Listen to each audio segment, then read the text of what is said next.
சில்மன் கதஅக் சொன்னாங்க ரசூலுல்லாஹ், நீங்க துண்டிக்கல்ல, உங்களை துண்டிச்சு நடக்கிறாங்க. உங்களை துண்டிச்சு நடக்கிறாங்க. நீங்க என்ன செய்யுங்க? சில்மன் கதஅக், நீங்க போயிட்டு சேர்ந்து நடங்க. உங்களை தான் துண்டிக்கிறாங்க, நீங்க போயிட்டு சேருங்க.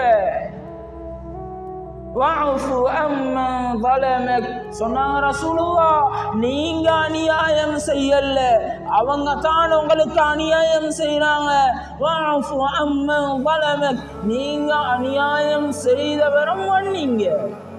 இதுதான் ரசூலுல்லாஹ் சஹாபாக்களுக்கு ஏற்றி வச்ச நியூஸ். இதுதான் சஹாபாக்கள் உலகத்துல இப்படித்தான் வாழ்ந்தாங்க. சொன்னாங்க ரசூலுல்லாஹ், வஅஹ்சின் இலா மன் அஸாஅ இலைக், நீங்க அவங்களுக்கு கெடுதி செய்யல, அவங்க தான் உங்களுக்கு கெடுதி செய்றாங்க. நீங்க என்ன செய்யுங்க? வஅஹ்சின், நீங்க